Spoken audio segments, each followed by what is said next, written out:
What is up, guys? My name is Cartoons, and today we're going to be talking about the best classes for mages to play in the upcoming expansion, Warlords of Draenor. And I've narrowed it down to the top two races for each faction. So depending on whether you're going to be playing Horde or Alliance, I have the top two that you should check out, but let's go ahead and start with Alliance. Dwarf actually got a huge buff in Stone form, and not only does it reduce physical damage taken by 10% for 8 seconds, on top of the previous buff, which removed poison, disease, bleed, and gave the shield wall, it also removes magic and curse effects now, which is a really big deal because if you're playing against any kind of lock, any kind of boomkin or rogue, whatever, you can get rid of all the debuffs on you and do a reduction of physical damage, which is a really big deal for mages nowadays because mages are usually focused, especially against rogue teams. And of course, you know, who wouldn't want to play a character that looks like this?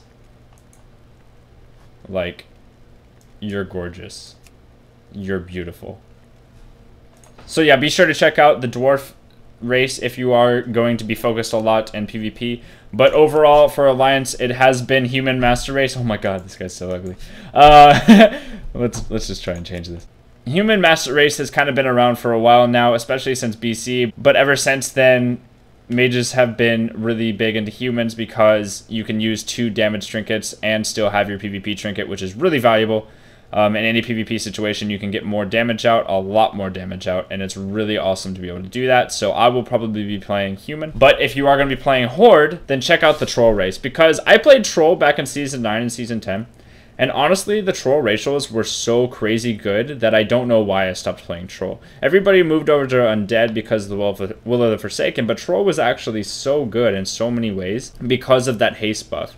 And the reason for that is actually because when you use a haste buff like Berserking, which used to increase 20% and it did get nerfed down to 15%, but when you use this buff and you have a passive haste of say 25%, for example, your buff actually gets buffed by your passive haste. So if I'm using a 15% increased haste buff like Berserking and I have 25% passive haste, the buff of Berserking is actually 18.75% increased haste, because it does increase by 25%. So 15% goes to 18.75%, and this does stack on top of Icy Veins. So if you have 25% passive haste and you use your 20% haste buff, your 20% from Icy Veins actually gets buffed to 25%. So I know that's a lot of numbers and that's kind of confusing, but the way of the state of the game right now, Troll Berserking is really strong, and I recommend taking that if you're taking Troll over anything if you are going to be playing Horde. But if not, then you can always check out the Orc Race. The Orc Race gives a spell damage buff whenever you use Blood Fury, and that's its ratio. Watch me blink. Miss Jones actually played this a lot last season, and the Orc actually was really strong. So it got you from those 80 to 90k crits in Mr. Pandaria to 100ks, which is a really big deal.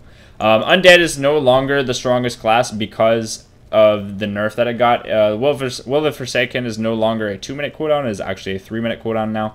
So that's not really as great as opposed to playing Troll or playing Orc because of the same benefits that you'll get. But overall, that does sum it up for me today, guys. Remember, the top classes for Alliance are Human and Dwarf, and then the top classes for Horde are the Troll and the Orc. So other than that, thank you so much for watching, guys, and I will see you all next time. Be sure to subscribe to my channel for upcoming Warlords of Draenor tips and tricks, and I'll see you next time. Cartoons out.